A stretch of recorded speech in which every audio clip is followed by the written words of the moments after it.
Rahman from SDPI. So, on behalf of SDPI, I welcome you all to this webinar on market preparedness and policy support for electric vehicles in Pakistan.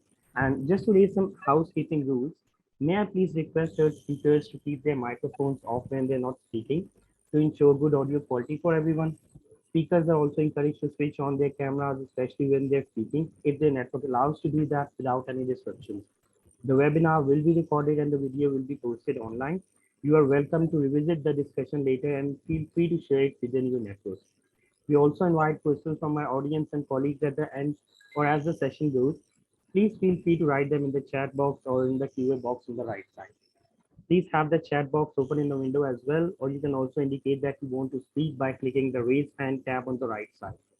Today's session will be moderated by Dr. Hina Aslam, Research Fellow and Head Energy and China Study Center at Sustainable Development Policy Institute at CPI. And now I hand over the session to her so we may begin with the proceedings. Thank you. Over to you, Dr. Thank you so much. So I'm Hina and I'm a research fellow at Sustainable Development Policy Institute, Islamabad. I'm leading the renewable energy transition program at STPI, and I also look after the China Study Center at STPI. So this is just a brief introduction before I move on to providing a background and information about the about this webinar that we are holding today. Firstly, we wanted to apologize in terms of we were initially planning to do it in a hybrid mode and inviting you over to STPI, but due to the current situation, we have opted for this complete online mode. And I really hope that all of us can make it as interactive as possible. So just to begin with a brief background of why are we conducting this consultative session on this EVs is on the backdrop of the recent EV policy of Pakistan that aims to achieve 30% share of electric vehicles in Pakistan by 2030. So the initial draft was prepared by the Ministry of Climate Change, and then it was referred to several other ministries and Pakistan Automotive Manufacturing Associations, Ministry of Science and Technology, Ministries of Industries and Production, FBR, and many other stakeholders. Why are we looking into decarbonizing the transport sector in Pakistan by using or by leveraging this electric vehicle policy and promoting is because the transport sector of Pakistan is the second largest economy and is the largest energy consuming sector, which consumes approximately 16 megatons of energy in 2019 to 2020. Along with this energy consumption, with the growth rate of 3% over the rate of 5 years, it is responsible for approximately 30% of the total emissions from the energy sector. And with the constant increase in the demand from the consumption sector, from the led by population, urbanization, and increase in gross national income per cap, the transport sector is a major threat to the country's trade deficit as well. So as of January 2020, we saw that the trade deficit of Pakistan surged to around $24.79 billion in the first half due to 63% increase in year-on-year basis. And in 2009, Pakistan had already spent around $13.3 billion on the import of oil. And this cost is expected to cross over $30.7 billion by 2025. And with this projected increase in the travel demand and consequently the transportation fuel consumption, this deficit is expected to provide a major burden for the national exchange. So based on all these facts and figures, a transition towards electric vehicles can reduce Pakistan's dependency on the petroleum prices, petroleum products, and at the same time providing a decarbonization pathway that goes beyond just the other sectors, just like the power sector. So in the pursuit of this goal, Pakistan has launched this electric vehicle policy that aims to achieve 30% share of EVs in Pakistan by 2030. And not only in terms of overcoming the economic challenges, but with the accelerating impacts of the climate change, and Pakistan being one of the most vulnerable country to the climate change impacts, it is important to try to make a smooth transition to achieve the policy objectives and to meet the climate goals and to help with the impacts to combat that in the cities and also to have better human health.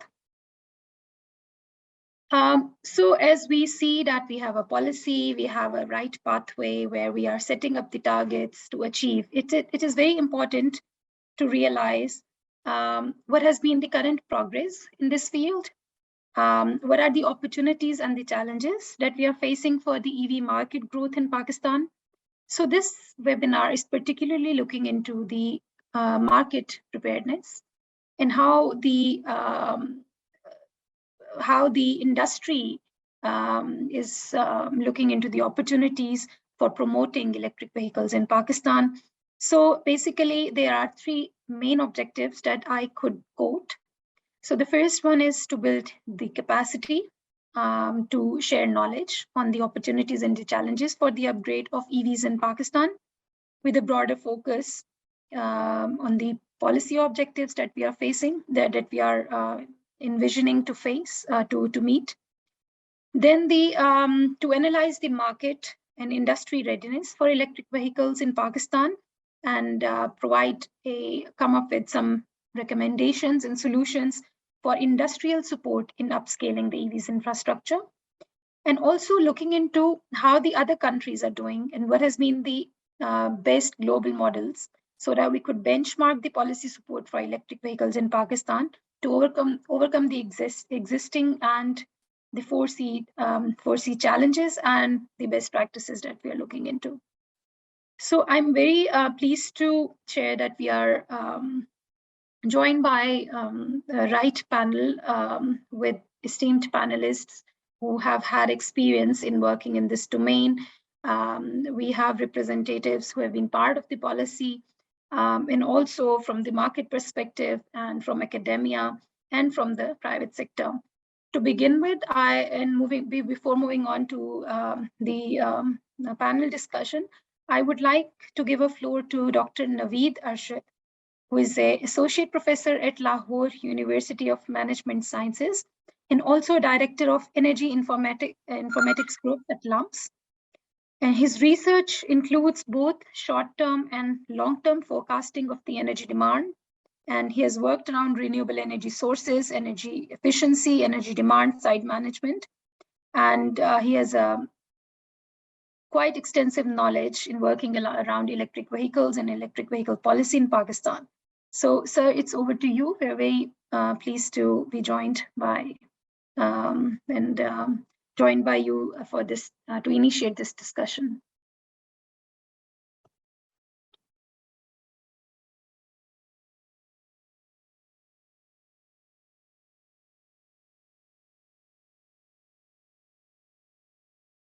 I think you're muted, sir.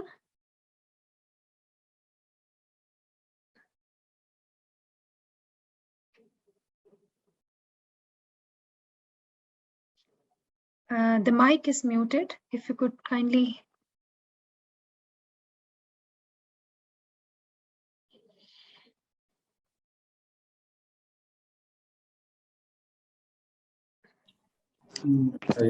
We lost Naveed sir. He's not there. No, I think. Yes. Hello. Are you hearing me now? Yes, yes. We can hear you. So over to you, Dr. This is Sabir Jamal from ABR. Thank you for joining. Okay, so I hope you can hear me loud and clear. Yes, we can hear you, Dr. Naveed. Please Thank you very much. Sorry for a little disruption. So my name is Naveed Arshad. I am a associate professor at LUMS, and I am also director of a couple of institute here. I also have my own startups. One is EV, a couple of them in EV domain, and another one in energy informatics. So I have maybe 20 minutes. Let me start my timer so that I don't go overboard with this. So when we talk about EVs, there are many things that when that goes into our mind about the technology and other aspects. And what I would like to start with is that my hypothesis is that, or at least hypothesis of the institution where I work, is that Pakistan can solve its multiple challenges by introducing EVs. We all know that they are environment friendly. They are going to reduce the oil import bill. Another thing which not many people know, that Pakistan also has an excess of electricity right now. At least the excess of electricity we have in terms of the generation capacity that we have. The load shedding is not because that we not have generation capacity, but because we have shortage of fuel, and that's the reason why we have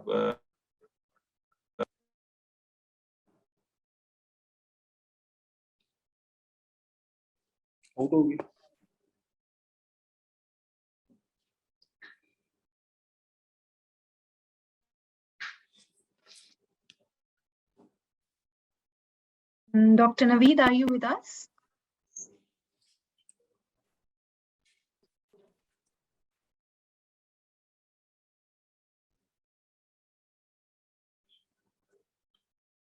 I think there's a connectivity issue at its side, so we may wait for a couple of minutes.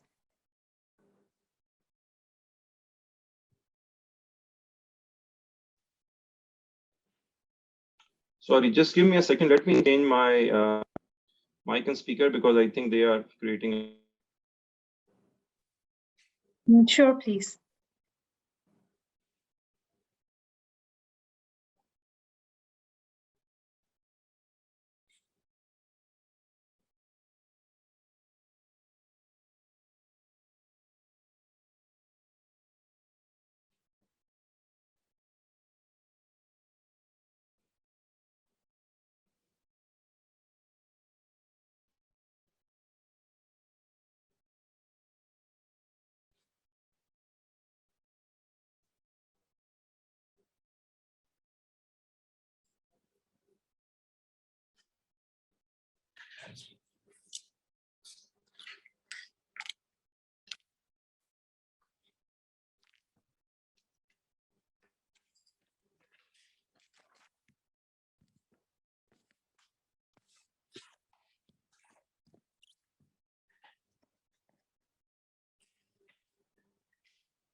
Hello, can you hear me now?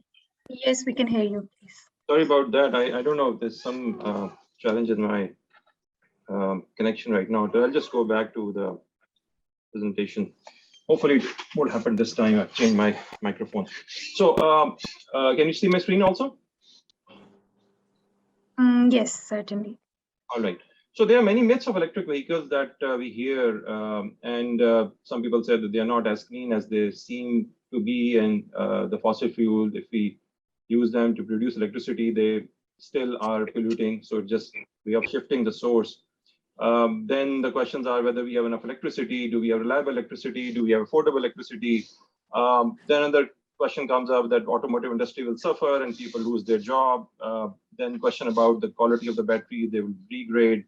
The battery will be a challenge. So all these things we hear, at least the people who are working in the EV domain hear a lot. I'm not going to answer all these questions in this slide, but I'm just saying that all these questions are myths. And while we cannot cover all these answers to these myths in this slide, but there are certainly there are answers to them, and there are strong answers to them. Just look at the electric vehicle cost, because I think it's important that to create a good economics, we need to look at the cost. The costs of EVs are high, almost double the price of the typical fuel-based vehicle, or at least 40%. But these are going down, and they are going down very rapidly. And due to the pandemic, the fall in prices has taken a break. But we hope that this will continue, and by 24, 25, they will be at par with the fuel-based vehicles. However, on the total cost of ownership, since EVs are very efficient, they are already at par with the fuel-based vehicle. So if you take today an electric vehicle, which about 40% high price, and you buy a fuel-based vehicle after 3 years of use, or after maybe 100 to 120,000 kilometers, the total price that you spend on both vehicles are going to be the same. And this is, of course, with the previous the fuel. Now the prices of fuel going up, it is going to be even better in terms of total cost of ownership. We actually got an EV in Pakistan back in January, and we wanted to actually prove this fact that EVs are more efficient than their fuel-based counterparts. So I'm just going to give you some results from that.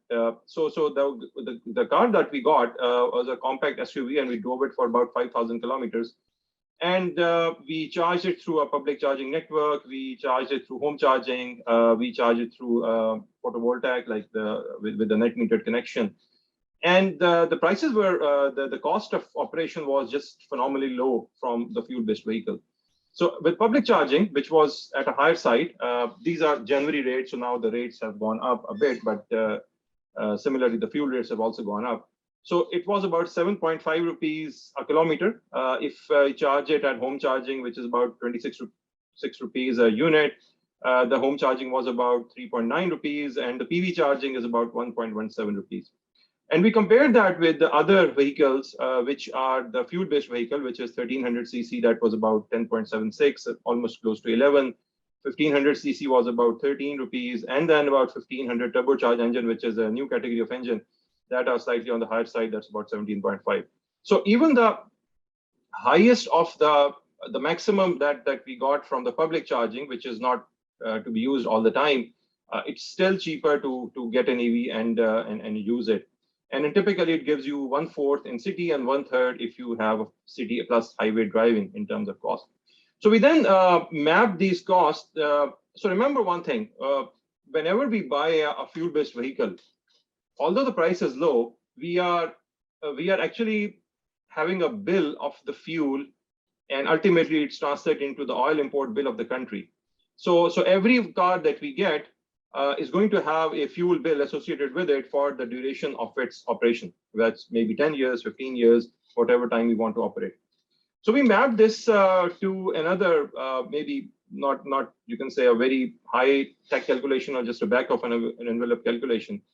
We said that, okay, there's a brand, you and me know it very well. They imported about 10,000 CBU units into Pakistan. Now, whatever the cost of that unit is, this unit, if they run maybe 20,000 kilometers every year, they come with a bill of $20 million for these 10,000 units every year.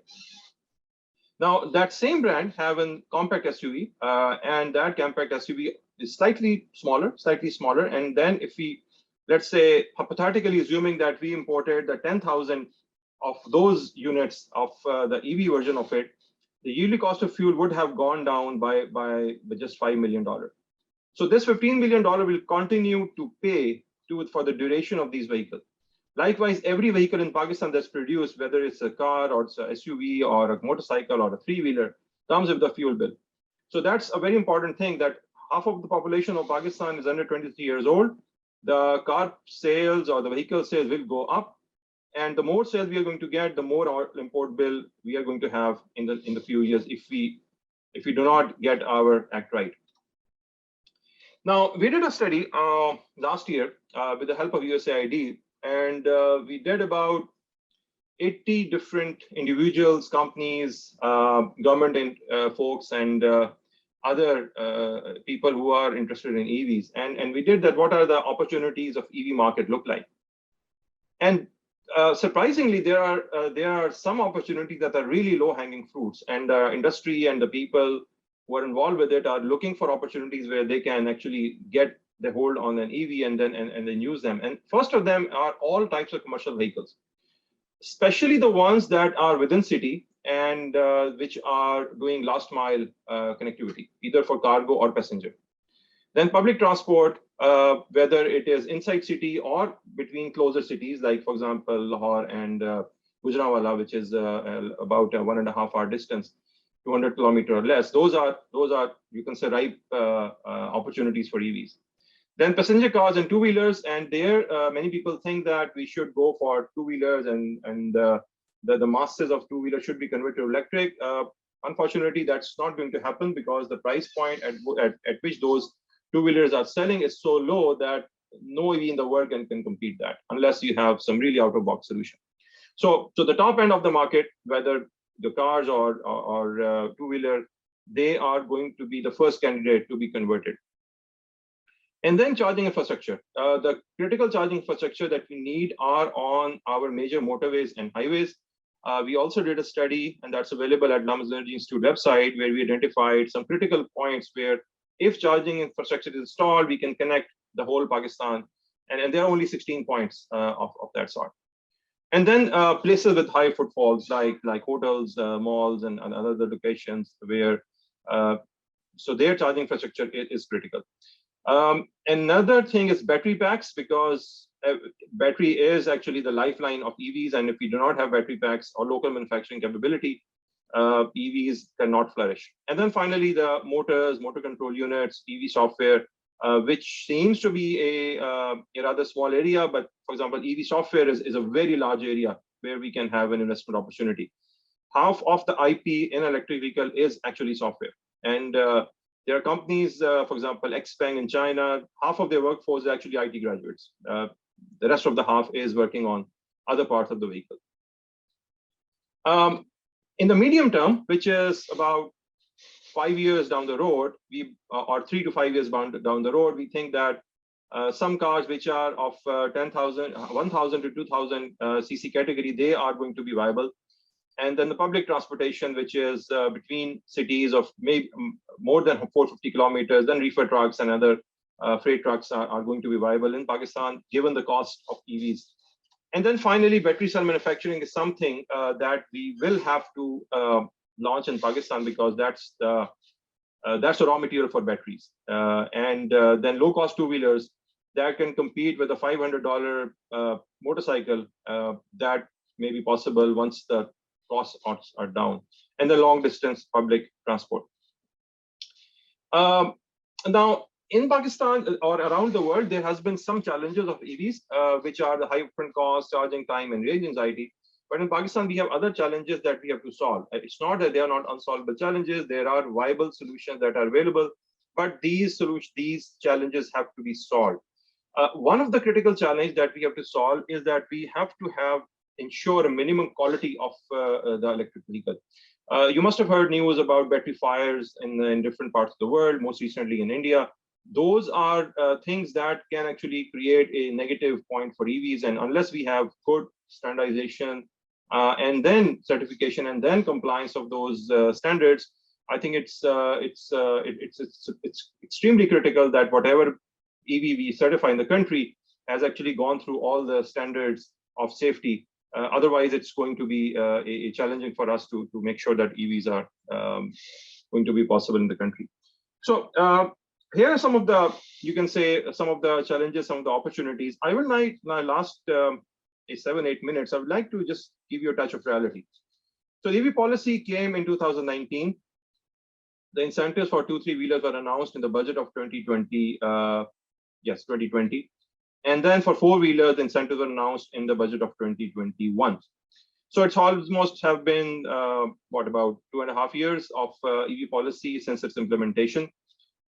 We at LUMS also started a little effort. And when we started this effort, we realized one thing, that if you want to have a innovative business in IT in Pakistan, maybe it's going to be a 2x effort, which is doable. If you have an IoT business, anything to do with hardware, probably need about 6x effort. And then if you have a mobility, which requires both IT and IoT, and then mobility, it has to come on the road, it requires about 9x mobility startups. And as a reason of this difficulty in having new startups or new companies that are venturing into this, there are very few EV companies in Pakistan. There are less than 10 that we know of that are doing something in EVs, and I'm talking about especially just the 2 and 3 wheeler segment. And only 2 or 3 of them have actually products on sale. And those are products that are actually manufactured in Pakistan, not imported from China. So we started an effort of developing a 3-wheeler with a swappable battery solution coupled with hardware and other part. This is not the time to give this presentation about the startup, but the reason why I'm showing is that what kind of challenges we as a startup are facing in the EV business. So it's not secondhand information; it's something that we are or I are going through these days about the implementation of the EV policy, without which we cannot have EVs. So working with the government entities in Pakistan is like a labyrinth. You are not sure where you are. Well, sometimes you know where you are. So we have to interact with multiple agencies. Some of them interaction is quite easy. Some of them have really can hammer you. Now the challenge is that in last 1.5 years, we were only able to get through all these entities, because if every entity gives us 1 month for giving the NOC or maybe doing their paperwork, maybe we'll just need about 12 months in setting up anything to do meaningful. But that's not it. The country's laws are not ready for EVs right now. So let me give you an example that we are struggling, and that's an example that everybody laughs at. But so currently, it's been 2.5 years since the EV policy was passed by the federal cabinet.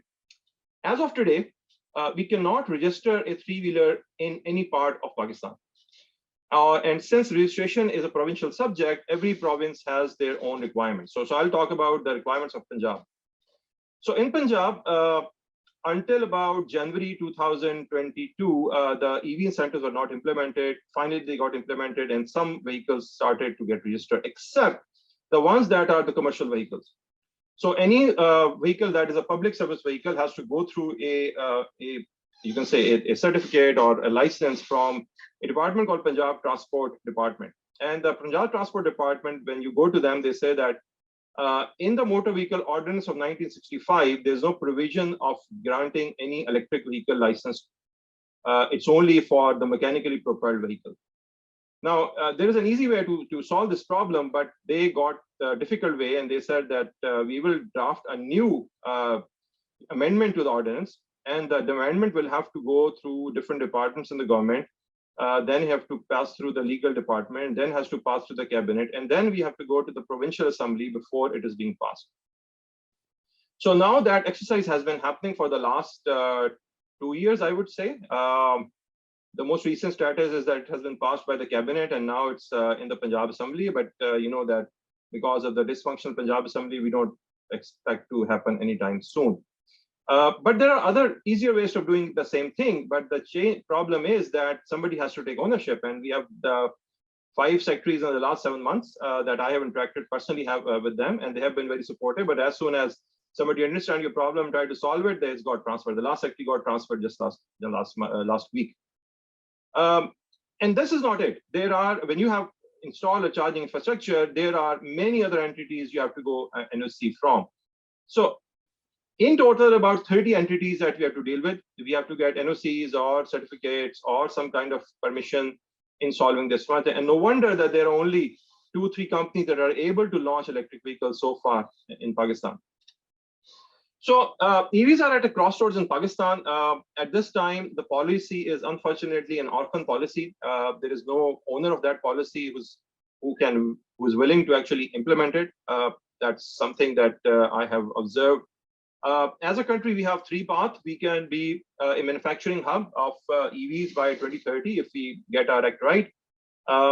We can embrace the EV revolution by 25-26, just like we embraced the auto revolution. We have Toyotas and Hondas that will install the assembling plant, not manufacturing, but assembling, just putting a parts and then developing a vehicle.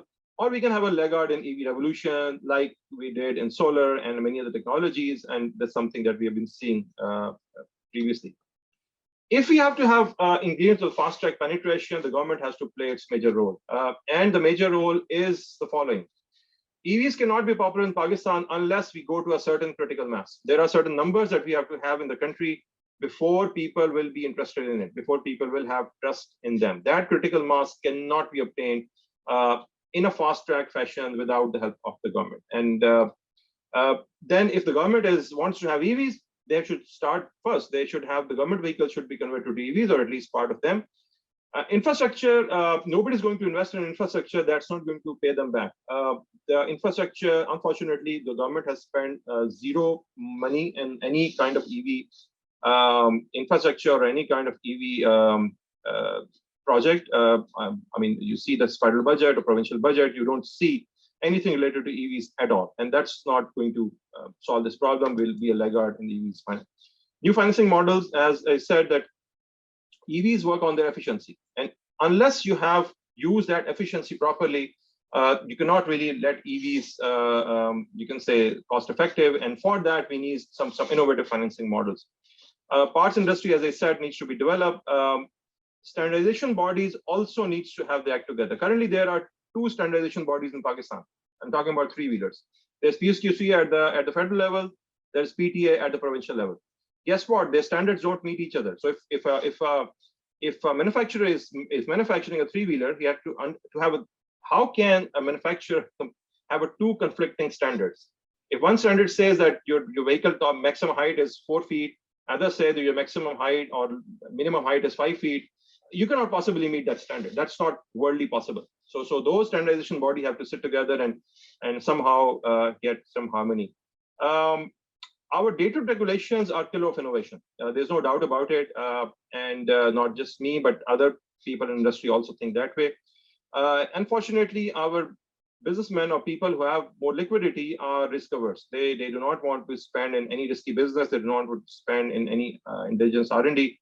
If not, then somehow we need to generate funds for R&D, because without R&D, EV space, again, we have to wait for another 5 to 10 years before EVs become reality in Pakistan. And when I was going to different people for investment, they were comparing all the investment that we were offering them to the investment in real estate. So they said the real estate provides me a 20% ROI. Can you beat that? So unless this real estate ROI, unless we cannot beat it, not many investors are going to be interested in scaling up the EV business. So that's about it from my side. Thank you very much. I hope I completed in time, and sorry for the disruption in the start. Thank you so much, Dr. Naveed. Thank you so much for your detailed insights into the background, the opportunities and the challenges that lies in the upscaling of EVs in Pakistan. I think it gives us a quite a scene setting for the panel discussion that we are going to conduct just right next to the presentation. So thank you so much for your time. So now I will turn it over to the panelists for today, and I will begin with their introductions first, and then to the panel discussion. So we are joined by Mr. Irfan Tariq, who is a ex-Director General Environment and Climate Change, Ministry of Climate Change, and has over 20 years of experience in public sector in federal and provincial governments, and with the programs and projects related to environment, climate change, and sustainability. We are also very fortunate to be joined by Secretary, Federal Board of Revenue, Mr. Sabir Jamal, who is currently working in at FBR Pakistan. Dr. Tanveer Ahmed, who is currently working as a project manager, energy in UNHCR Pakistan, that is United Nations High Commissioner for Refugees. He's mainly responsible to design and develop energy solutions. He's also responsible for developing energy strategy and a roadmap for implementation of that strategy. He's working on the long-term, short-term solutions. He holds a PhD in from Durham University, UK, and he has also been a lead author in designing an extensive report on the industry readiness for electric vehicles in Pakistan, India, and Bangladesh. The next speaker is Mr. Khalil Raza, who is an energy efficiency consultant from the World Bank Group and is a sustainable energy professional with an extensive regional experience. And he has a master's in renewable energy and has been a technical advisor to UNDP on the strategy planning and design thinking on EV ecosystem. And he also assisted the government of Pakistan on formulation of national electric vehicle policy. Then we are also joined by Ms. Komal Kadir, who is an analyst at Bloomberg and has been working on analyzing the market trends, the policy dynamics, the company strategies, and building forecasts. She holds a MSc in economics from Terry School of Advanced Studies from University of Delhi. Then we're also joined by our international speakers, Ms. Nupur Shah. She's a founder of consultancy firm, Sustain Bhumi Renewable and EV Consultancy. She's providing technical and business advisory services to various clients of India, Africa, and Germany in renewables and EV segments. Last but not the least, we are very fortunate to be joined by Mr. Ahmed Sajil, who is a regional general manager working at Diwan Motors BMW Group. He's an industrialist with a vast experience of working in an automotive sector. And he's a master's in business administration from Islamic International University. So first of all, thank you to everybody who has joined us for this webinar today. I would like to give a floor to Mr. Irfan Tariq to provide his insights on the formulation of how this policy came along, what are the challenges and opportunities that we are facing in terms of upscaling EVs in Pakistan from the perspective of decarbonization, fighting climate change. Thank you so much. Bismillah ar-Rahman ar-Rahim. Thank you very much, Dr. Saiba. I hope you can hear me. All of you can hear me. Let me start by congratulating SDPI for organizing this event on a very important issue, which not only concerns climate change, but also has implications across all multiple sectors.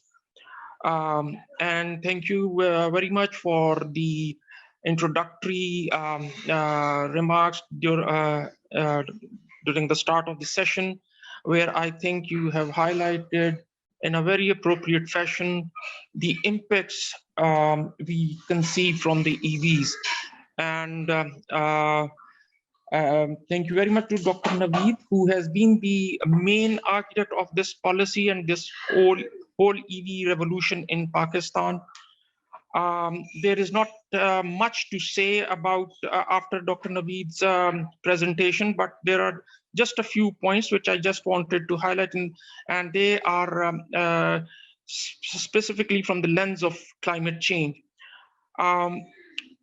So I just want, the point number one is Pakistan only contributes less than 1% to global warming.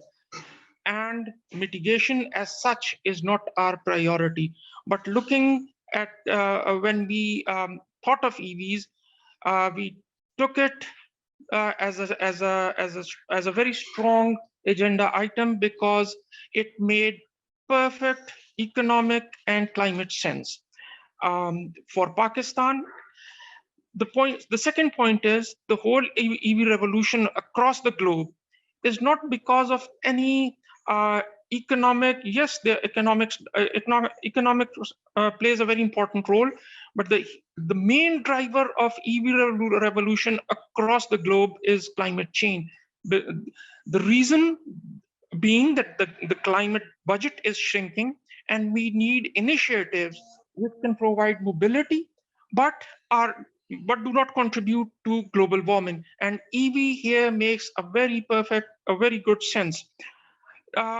Now, when the electric vehicle policy was developed, I think we faced multiple challenges highlighted by Dr. Naveed, but these teething problems do come across every new initiative. I think it's very important right now that we take 3 steps which were also highlighted by Dr. Saab.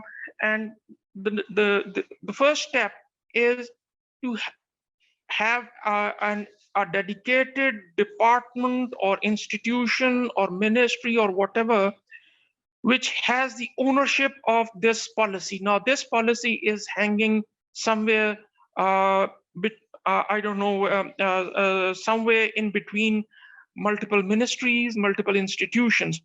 And this is where now we need the climate change authority to be, which is a legally binding commitment of Pakistan, which takes ownership of this policy, because EVs is a component of Pakistan's climate change agenda.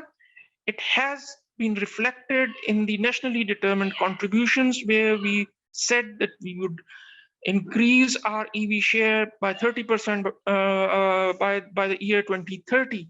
So it's very important that the policy ownership is taken over by some institution. The second most important step, I would say, is the standardization.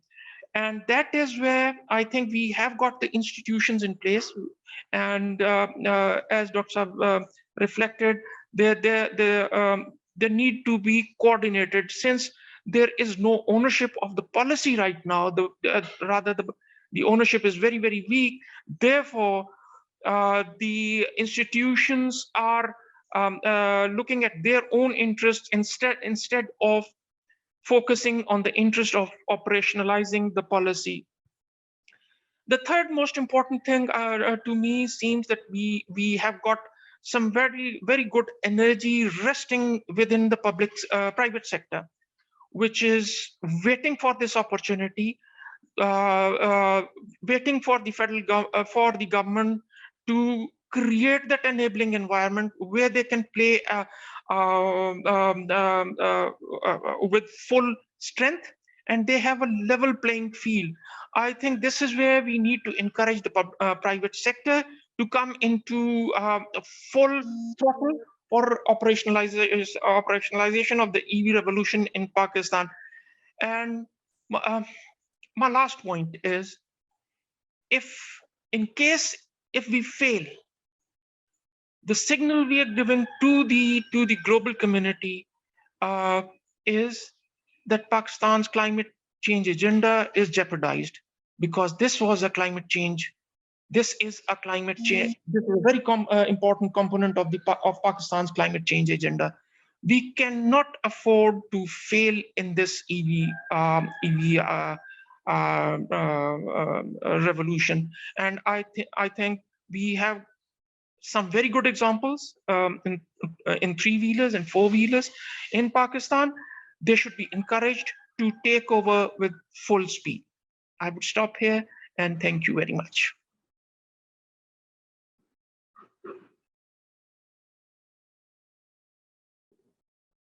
Thank you so much, Irfan Saab, for your valuable comments and suggestions, and especially highlighting the issue that was also mentioned in the presentation of our earlier speaker, in terms of how we can improve the ownership at the government level, how we could overcome the barriers that we are facing in terms of institutional coordination to make it more implementable.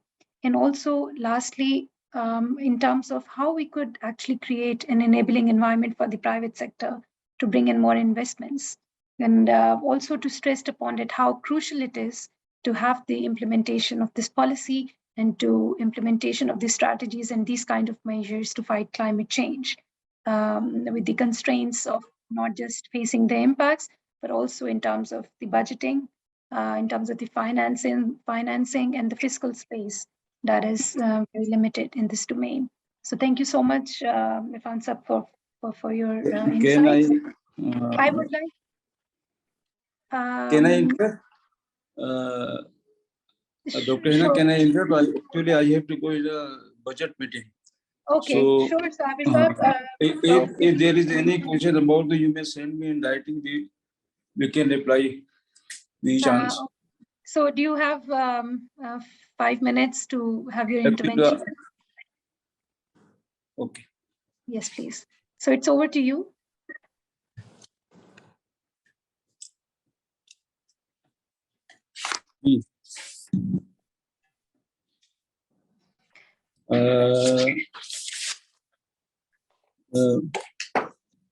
The electric vehicle are importable at concession rate under 5th schedule of the Customs Act. The electric buses, electric trucks, electric prime movers, electric vehicles, they are importable against concession rate of duty at the rate of 1% with certain conditions. The electric vehicles, four-wheelers, falling under PCT 8703-8090 are importable at reduced at 50%. This concession is available till 30th June 2026 on import of electric vehicles, four-wheelers. Company of the same variant to be assembled, manufactured as manufactured. Maximum 100 units per company. Quota duly approved by the EDB. Yeah, during the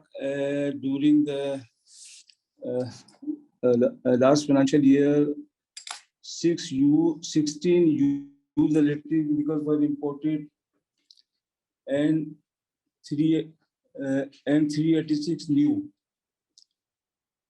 So the component as discussed in the meeting about the charging stations. So equipment and parts of the charging station are importable at a zero rate. 1% custom duty at 1% custom duty.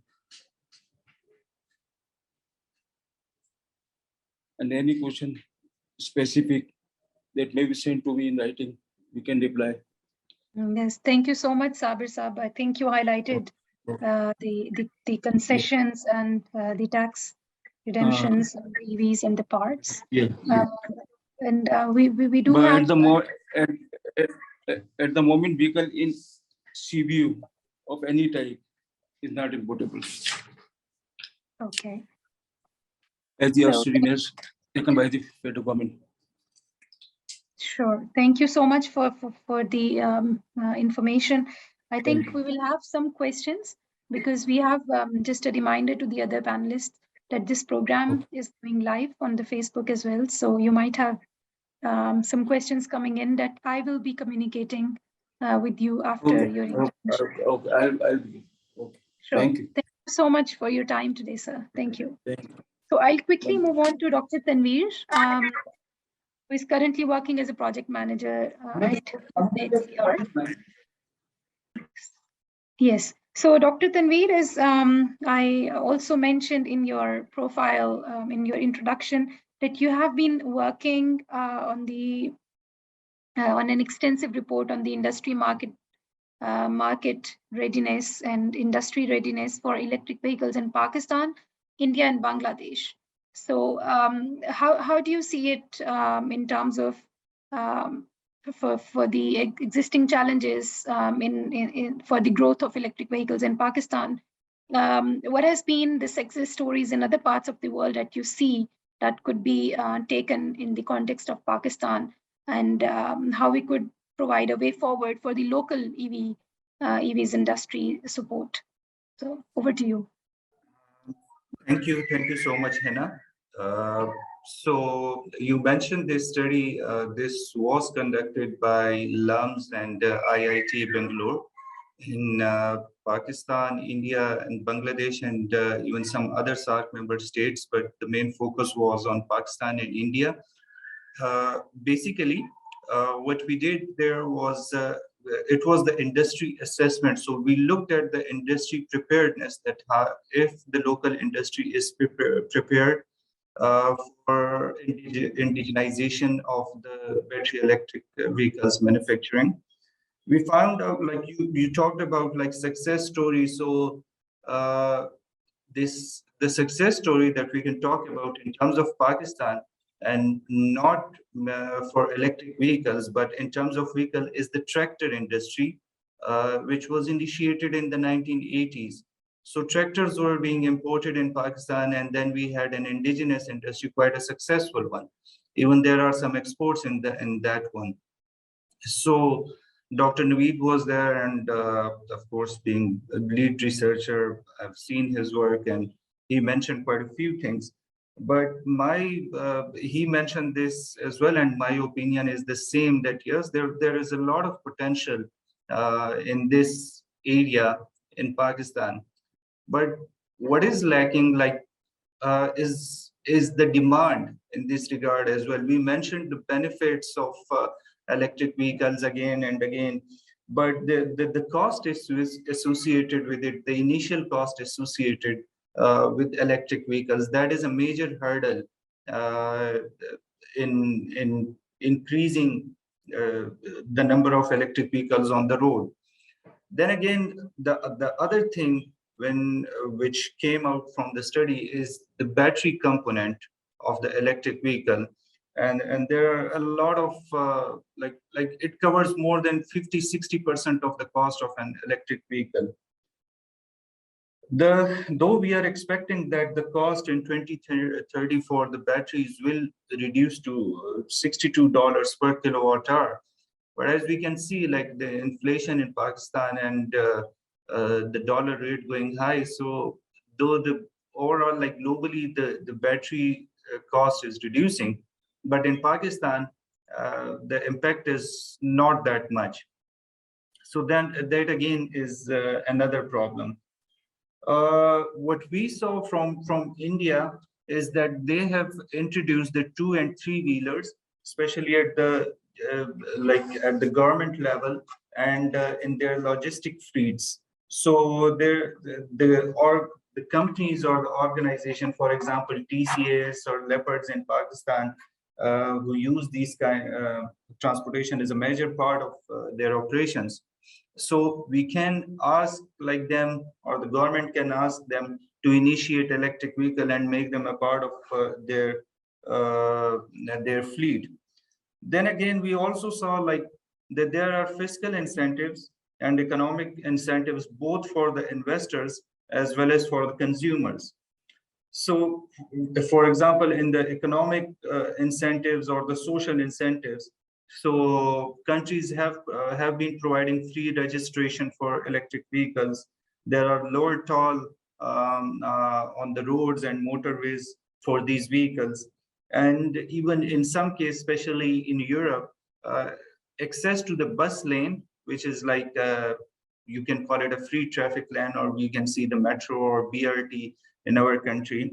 The access to those lanes have been provided for some of the electric vehicles. Now that is a social advantage, like you can commute easily on these routes, though there can be some problems.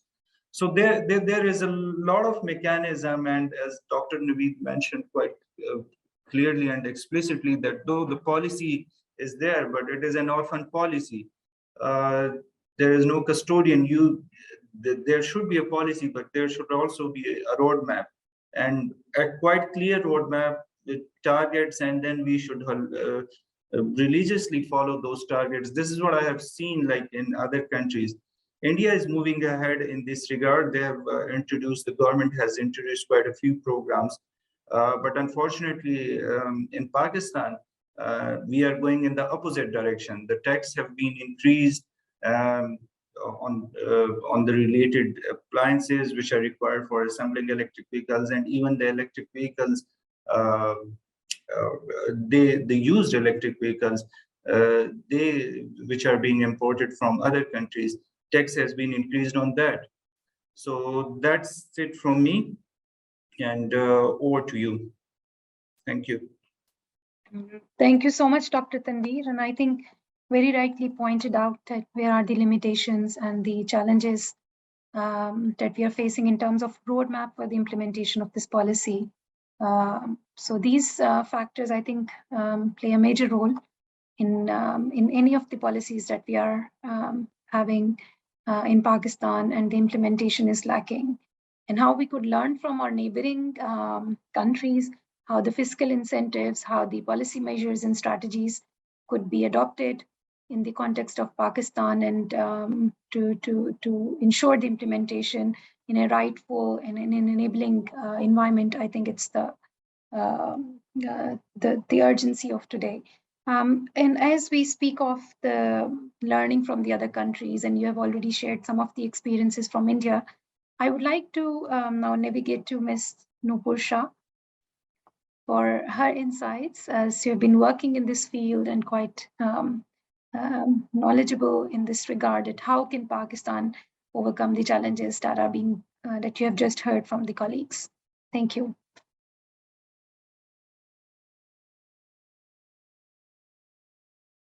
We cannot hear you. I'm sorry. You are unmuted, but we cannot. Yes, now we can hear you. Can you hear me? Okay, I'm sorry, the bandwidth is low.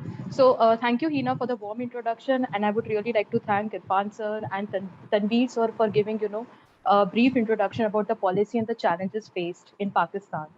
So basically, what I believe is that for the adoption, for large-scale adoption of EV vehicles, it is important to keep the target in public transport as well as for the last mile delivery in major cities.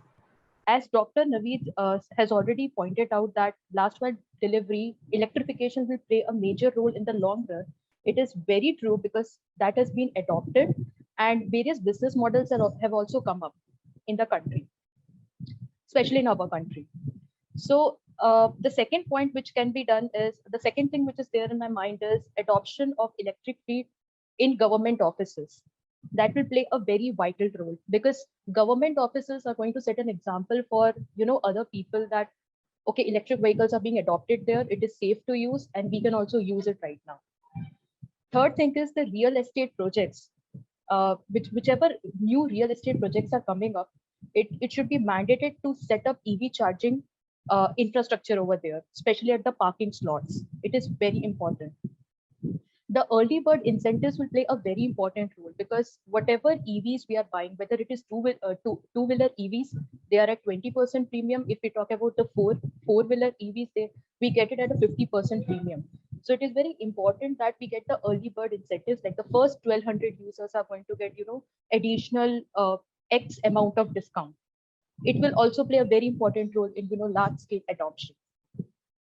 If a person is converting their petrol vehicle into EV vehicle, then a certain amount should be given as a scrappage incentive as well.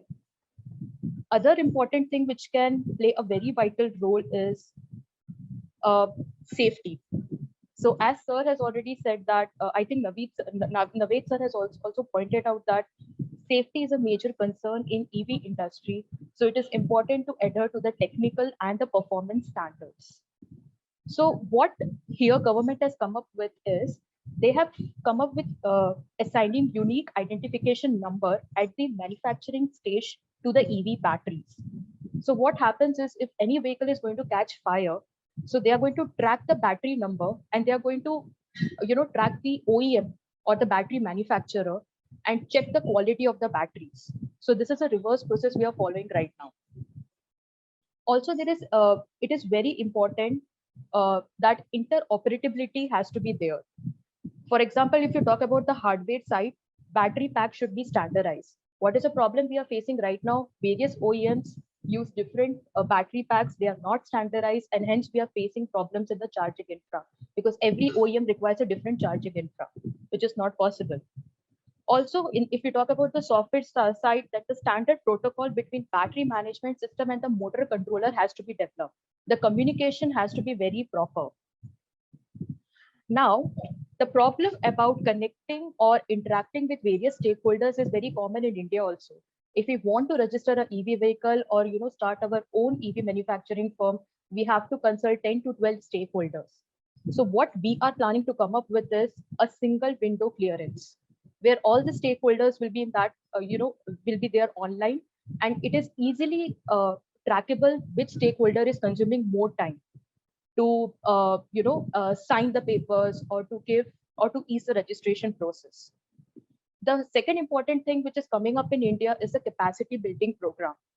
So because of the shift from ICE industry to EV industry, majority of the people have the fear of losing jobs.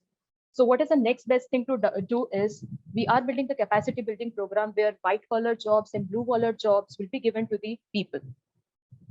Also, we are coming up with the batteries that meet a certain quality benchmark, which is very important everywhere, to solve the chicken and the egg problem, where the charging infra, because we carried out a survey and to understand why the adoption of EV vehicles is not at a greater scale, and we realized that people just want a charging infra.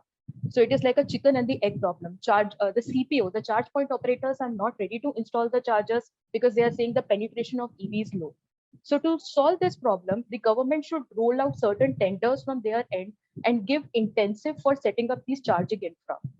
And it is not only about installing these charging infra in capex, but they should also come up with resco board. Like government can pay to the participants or the tenderers, whoever is getting select, that they should set up the the charging infra. All the costs will be borne by the government, and after that the revenue sharing should be done, like a 70-30%, 50-50%. It can be discussed between the person and the government. I mean, the government can discuss internally and then come up with such solutions. So this is what I wanted to point out, and even I wanted to point out, sir, Dr. Naved sir has clearly told about the total cost of ownership.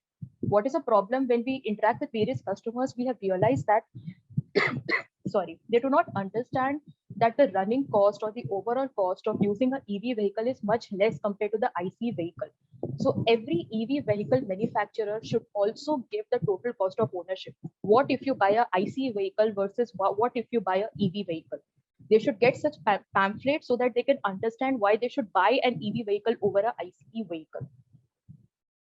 Apart from that, since I just heard Dr. Tanveer sir was saying that the cost of battery is going low, but the situation is opposite in Pakistan. So what is the most viable solution is the swapping infrastructure. It is very important that there should be a dedicated battery swapping policy, because battery cost is very high. It is almost 40 to 50% of the cost of the overall vehicle cost. So if the battery swapping infrastructure is there, then it is very easy to swap your batteries in 5 to 10 minutes, and the problem of charging gets solved. The other problem is the battery technology and the BMS. It is very important to improve the battery management system, revamp the battery, so that to minimize the energy loss and to even make the design compact. And when we talk about the fleet management, we have come up with various leasing models for fleet management, for the electrification of fleet management. So that can also be taken up by government, where they can buy certain vehicles, give them on lease to various fleet operators. If they're like we have Amazon, we have Flipkart, they all are venturing into this electrifying their fleet management. So some dedicated policy for the same can also be done. So these are the points from mine. And one last point, of course, the green bonds can be introduced by government, or the government guaranteed back loans should be there. So for larger adoption of EV vehicles. So that's it from my end. Thank you so much, Nupur. I think in the light of the challenges that were already being highlighted by everybody earlier, I think you have articulated really well the right strategies and the measures that could be taken, be it in terms of incentivizing the EV infrastructure, the EV cars from petrol to EVs, be it safety in terms of the battery hazards, be it the standards that are needed to be followed for battery optimization, and also the last in terms of how we could provide ease to the investors and the buyers and all the other stakeholders in terms of providing a single window clearance and operation. So thank you so much for that. And I think I missed out the last point in terms of the capacity building program to sensitize how crucial and how beneficial it is for the prosperity.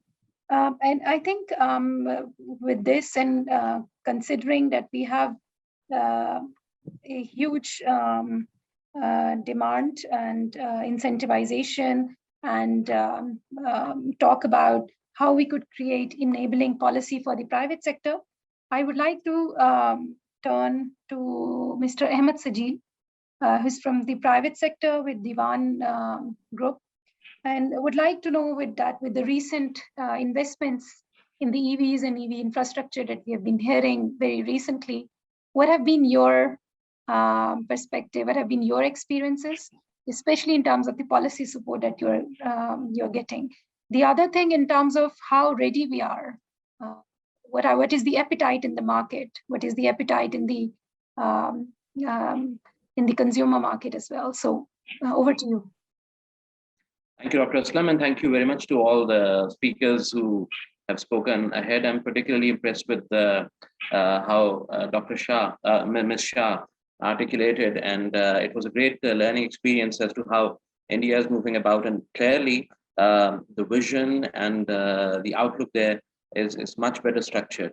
I must concede and compliment the Indian policymakers and its implementation.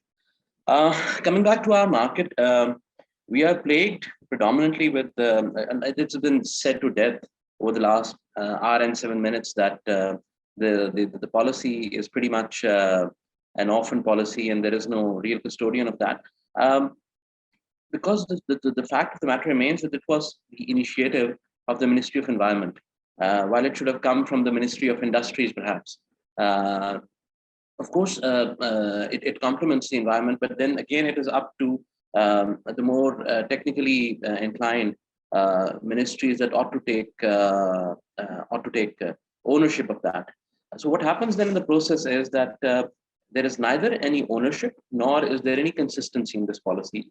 Just to share with you that, in the financial year 2021-2022, in the first 6 months of the financial year, the automotive policy which came out for the next 5 years, the EV policy was, okay, for want of better expression, violated, amended, altered 3 times in 6 months. Now, it is exceedingly difficult to make any sort of a forecast or any business decision if the regulatory environment is that fickle and that unpredictable. Dr. Naveed made a very important point about the return on investment, because at the end of the day, if we do want public-private partnership, then it has to be a feasible arrangement. We at Diwan Motors, we are not in the industrial side of things. We are traders. But if I've been in the industry long enough, and I've seen the other side of the picture, also industrial, the return on investment on an automotive industry it never exceeds the net profitability more than 10%. So no, it will never be a replacement for the real estate market. But that said, even then, even if it were 10%, and it is a thriving industry worldwide, if one cannot forecast the next quarter in terms of the regulatory environment, let alone a short-term or a medium-term or a long-term plan, it is exceedingly difficult to commit oneself technically and financially. Financially, of course, because at the end of the day, these are all businesses. Pretty much the same goes for when you speak of the ecosystem or the support network for putting up the charging infrastructure. Naturally, we do want the public sector to commit themselves to that. Of course, automotive manufacturers can't be expected to do that. None of the automotive companies is a stakeholder or a player as an OMC. So much in the same way, it can't be expected of the automotive sector to put up the charging infrastructure.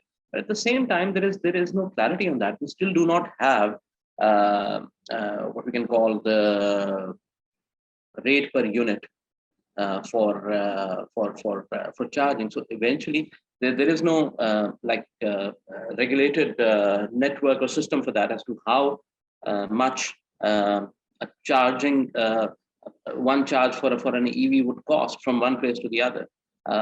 So I think it's still early days. The approach, the intent is, I think, correct, but it's not structured yet. And the numbers that Dr. Naveed showed are very accurate in terms of cost of ownership, if not even better, for domestic and commercial usage, which does make enormous sense when looking at EVs as the way of future. And the other thing that one needs to take into account that we unfortunately not are a player in the manufacturing stratosphere of the automotive world. We're assemblers. We don't manufacture anything, we only assemble. But the world at large, the automotive industry at large has decided, I speak for BMW, for instance, that it has been laid out that by the year 2030, 70% of our production is going to be electric vehicles. So that means that the automotive world at large has decided that this is the future. And no serious or big automotive player at the moment is investing in any R&D on developing new engines, internal combustion engines, hardly, if at all. So that means that the direction is pretty much laid out. I have no idea what are we waiting for, because that is inevitable. It's staring ourselves in the face to build an entire infrastructure. So it's one thing to import vehicles, it's entirely another to be able to support that network in terms of building a support network for going from A to B. For instance, if I speak for ourselves, again, we're not in that line of work, but the single most important thing for electric vehicles is to be able to provide public charging stations along the motorways and the highways. We've taken that initiative, and we will be putting up, we will be the first to put up a public charging station at Bhera, M2, which is the most frequently traveled road in terms of highways and motorways in Pakistan. So, but then again, if the government does want private investment, private ownership of this, then it has to A, incentivize, B, have a consistency of policy. Because you see, at the risk of repeating myself, one totally understands that the policies are not divorced from the economic realities. But at the same time, how is one expected to invest in something? For instance, if I were to invest in the infrastructure today at a certain input-output cost equation, and that gets completely thrown out of the window within the space of next 6 months, it would not make sense. So, it has to be accepted, understood, and implemented as a reality. That is the way the automotive world is taking forward. So the environment aspect is definitely the foremost thing, but at the same time, then one also has to look at how things are moving globally and to align ourselves with that. The earlier we do it, the better it is. We're already behind, I think, by a couple of years, and because the policy which came out in 2019, we're in the third year of that, still bears no real fruits, in all earnestness. And I'm sorry for being overly critical. I don't mean that, but what one means to identify things that need to be done right, need to be done quickly. I think that's, yeah. And more than anything else, I think we need to encourage, not just in terms of revenue, but also in terms of revenue advantages, but also in terms of what infrastructure we're providing to local assemblers. Of course, there are people coming in because the automotive market on itself is expanding.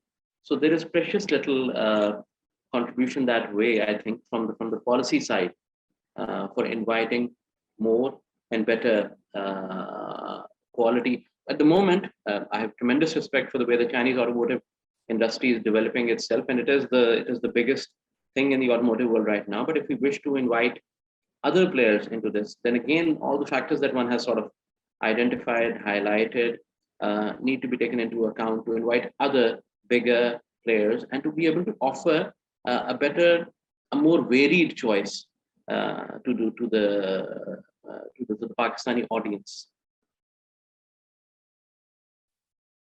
Thank you so much, Ahmed Sajil. I think. Thank you, Dr. Slim. Thank you so much. I think it was really insightful.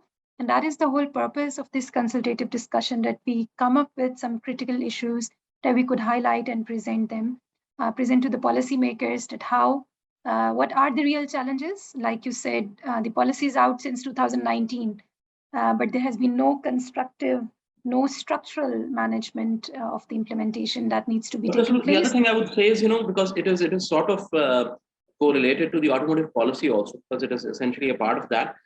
the consistency in that, we lay out a policy that goes on, that is stipulated for 5 years, but doesn't, it seems to, I mean, no disrespect, but it seems it's not worth more than the piece of paper it's written on. If it gets amended, again, I don't mean to be harsh, but violated every few months, then, that serves very little in the way of profits.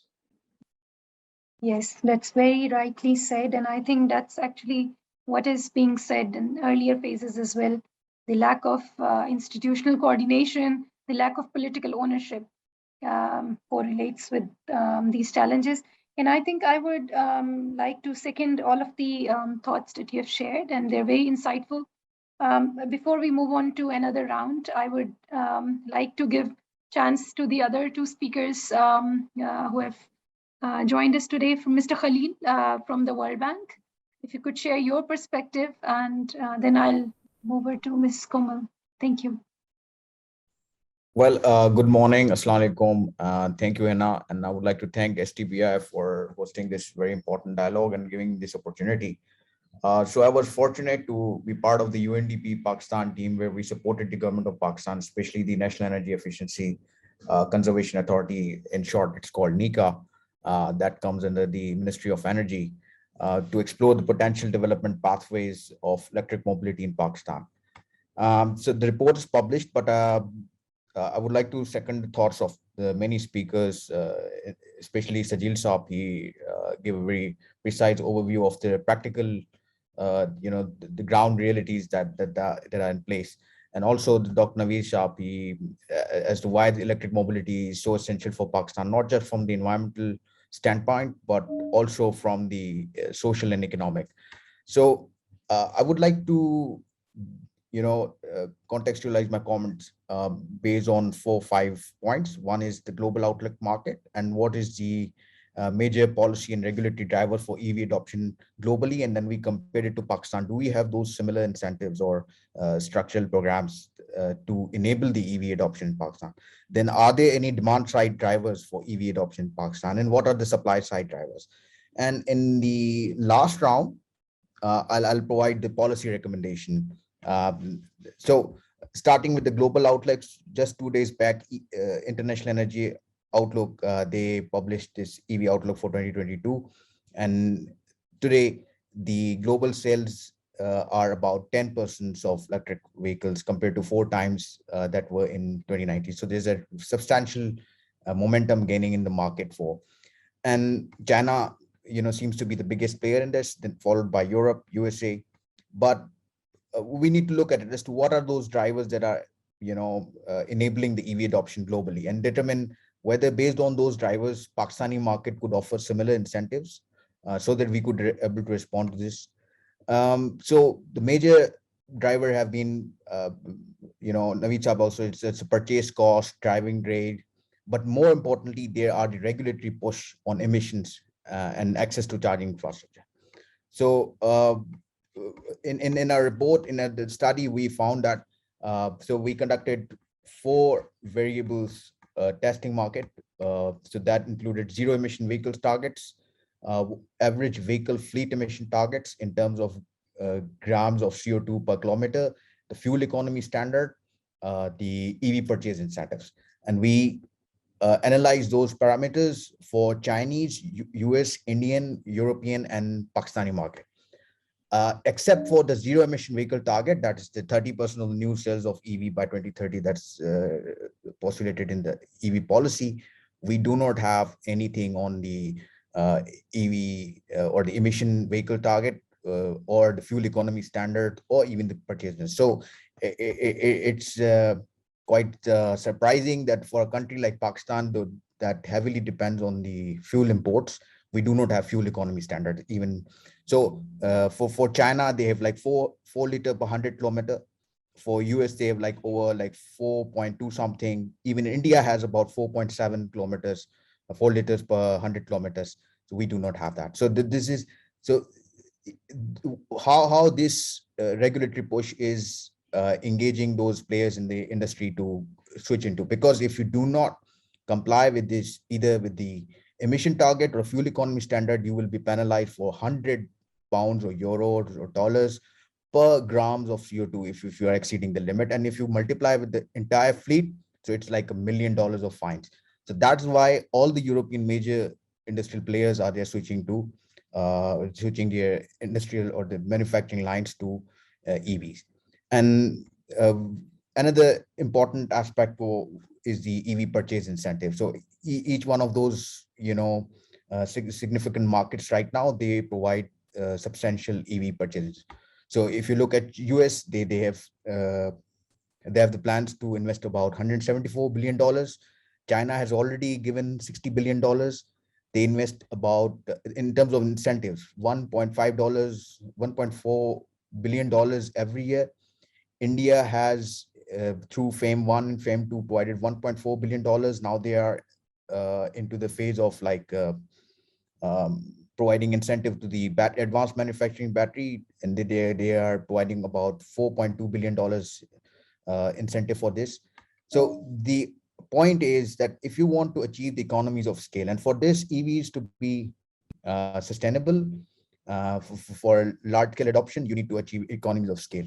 At the initial stage, you cannot achieve economies of scale because there are not enough demand drivers for that. For that, the strong regulatory push from the government has to be there, and so that you need to create an organic demand at a later stage when the market is mature enough. So there are like 4 different factors that will help Pakistan achieve the 2030 targets if we are able to work on them. Number 1 is the policy. So everybody talked about the ownership and the actual the implementation of the policy. So we understand that there is not a national vision for achieving those targets yet, because there has been an confrontation among the ministries that who owns this policy and who will implement it, etc. So once we as long as we do not have that national vision that this is a Pakistan's national policy, not a ministerial policy. So once we have to adopt that national vision, so for that, either if we have the mandated adoption target by 30%, but we do not have clear policy framework or support through incentive. If we are able to do that, we might be able to achieve that. Second is the battery price. So globally, the battery price stands over about $120 to $130 per kilowatt hour, and the assessment is that if it goes or it reaches below $100 per kilowatt hour, we might have a tipping point where the price of an EV would coincide with the internal combustion or traditional car. And so in order to provide that substantial cushion, the governments around the world, they are giving the purchase incentives. If we are not able to do that, we will have to wait for the market, for the global market, so that the price could come down organically by $100, and then of course we'll be able to adopt at a later stage, but we'll be laggards and will only be assemblers. The third point is charging infrastructure. How quickly we can establish charging infrastructure. And it's like a core charging infrastructure. We do not need the charging infrastructure as in the case of advanced mobility for Europe or American continents. Pretty decent, the one that is good for the coverage. And fourth, but that's the most important one, that's the supply chain evolution. Dr. Naveed Arshad, he mentioned about the import bill.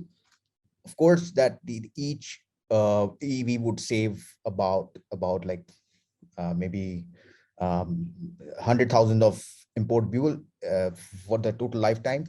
But if we are not able to locally manufacture the batteries, that the differential that we will be paying, it will be almost double of the oil. This is one of the outcome of this report, was that if we are able to produce batteries, manufacture batteries locally, this will have substantial impact in lowering the import bill. But if not, our import bill will double because the battery cost is quite substantial, and you will not be importing oil, but you will be importing the battery materials and etc.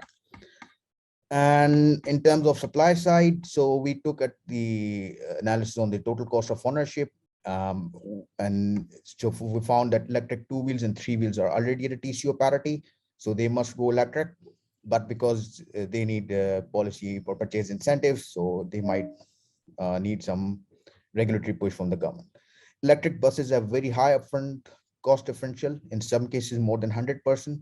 So that again, the government incentive is required. And this is what we see in India. For 4-wheel, the TCO parity is not achievable at the moment, but it is attractive for the commercial vehicle, because as we go for the higher mileage, the commercial attractiveness we can achieve that. So for on the TCO basis, 2 wheels, auto rickshaws, buses, and commercial fleets. These are the four competing variables. And if we are able to do that, and then later stage retail cars and heavy commercial can go. And on supply chain localization, as Sajil Saab said, so we need to recognize that who are the global players in this EV, who are leading this EV, or the dominant players. These are those economies who are already established global leaders of automotive industry and industrial players like Japanese, German, and Americans, who already have the robust ecosystem for manufacturing capability for traditional vehicles. So they will also be the global leaders in electric mobility, simply because they have the requisite infrastructure, human capital, finance, and the supply chain established. So they will quickly adopt and modify the existing line. So we need to recognize that we are, as a traditional players, we're just assemblers. And if you want to make a big hit on it, we need to have a very robust strategy for that. And I don't see that we have at the moment. So these are my comments for this round, and I'll provide the policy recommendation in the next round. Thank you. Thank you so much, Khalil. I think very insightful, very nice deliberation of the facts and the figures that we see, with lots of good examples from China, India, and other parts of the world. And I think we look forward to the recommendations. But before we move on to the next round, and in the interest of time, I would request Ms. Komal to shed light on how the global trends look like, what have been the market outlook, the global market outlook. How do you see it, the upscaling of EVs in Pakistan? Thank you, Dr. Aslam. So a lot of the things that we at Bloomberg have found echo with what Khalil had mentioned. Before I begin, I'd just like to mention that Bloomberg NEF, it's a strategic research provider. Every year, we carry an annual exercise wherein we study global auto markets and we see how electrification in these markets is shaping up. And based on those factors, we make a forecast as to where the market goes from here up until the next 2 decades.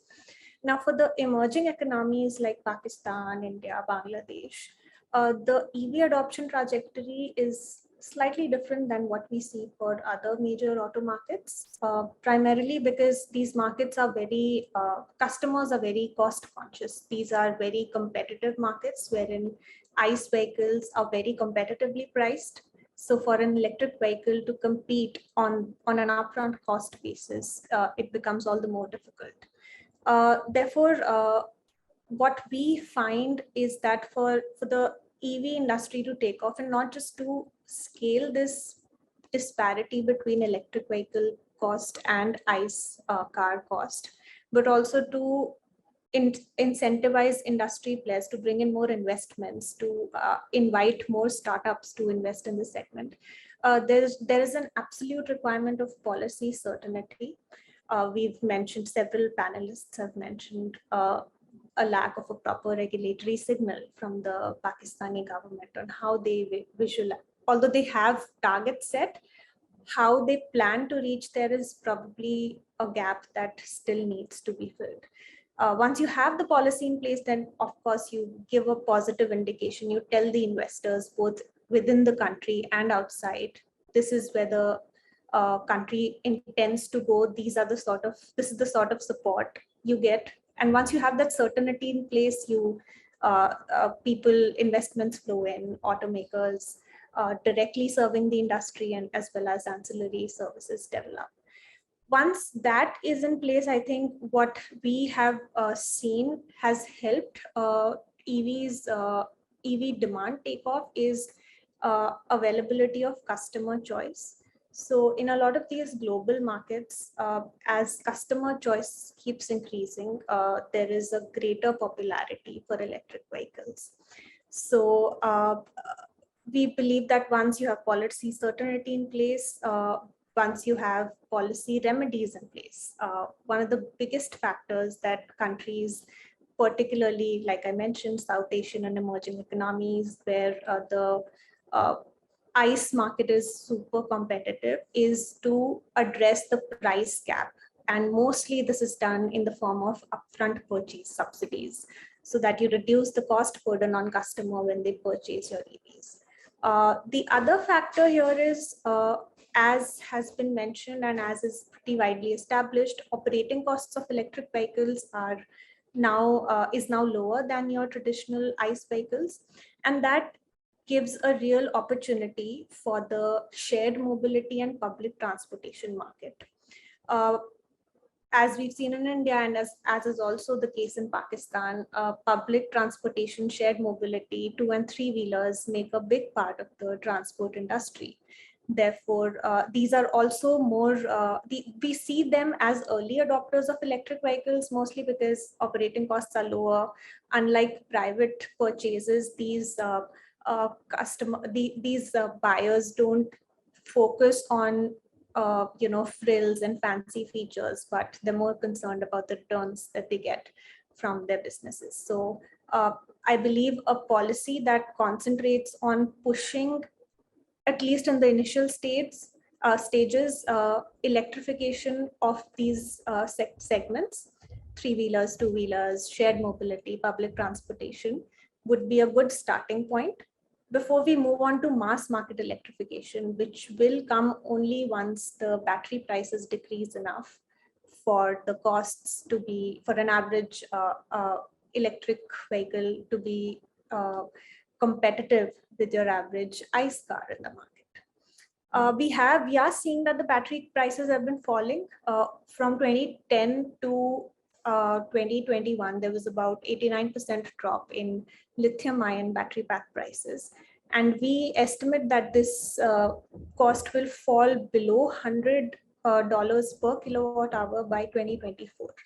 And up until that happens, government support will be required, especially in the form of upfront subsidies.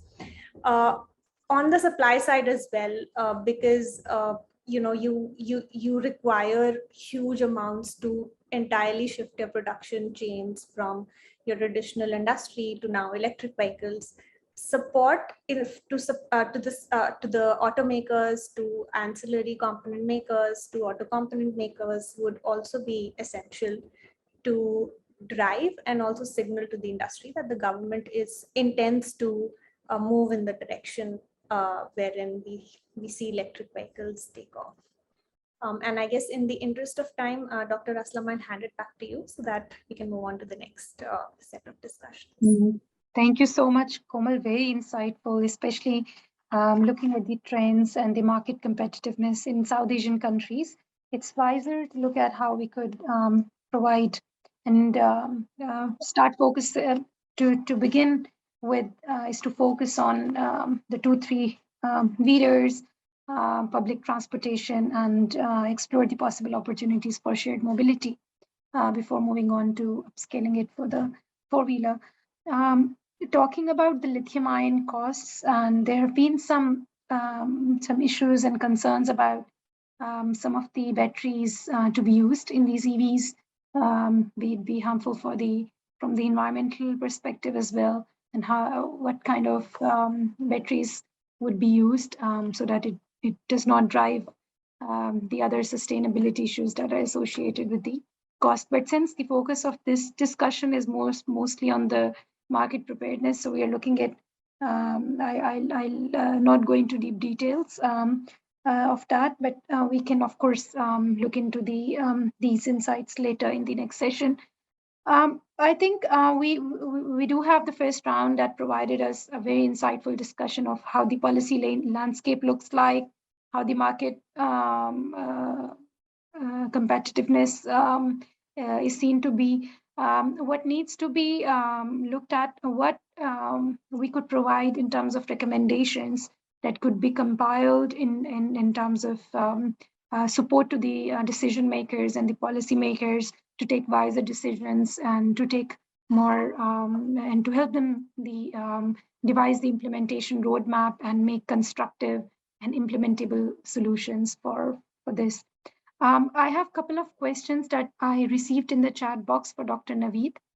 So I'll just compile those and would like to provide an opportunity for Dr. Naveed to answer in a couple of minutes, and then we can switch over to the next round, which is again solely a free float of how you see the way forward, how the Pakistan government should take measures, how the other actors and stakeholders could play their vital role in making this transition. So coming back to Dr. Naveed, so there are a couple of questions in the chat box in terms of what mode of procurement are the authorities looking into for EVs, whether it's an auction-based or a cost-plus tariff. The second question is, what are the required energy projections for the next 5 and 10 years for EVs in Pakistan? So it's over to you.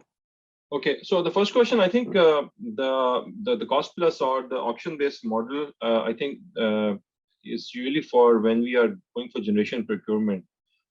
In terms of when we are, let's say, having a tender for like EVs or government fleets, really the PEPRA rules apply. Those rules are clearly laid out, and of course there are technical as well as financial terms that one can say. So I think the cost plus model and the auction model probably are more for the generation aspect of things.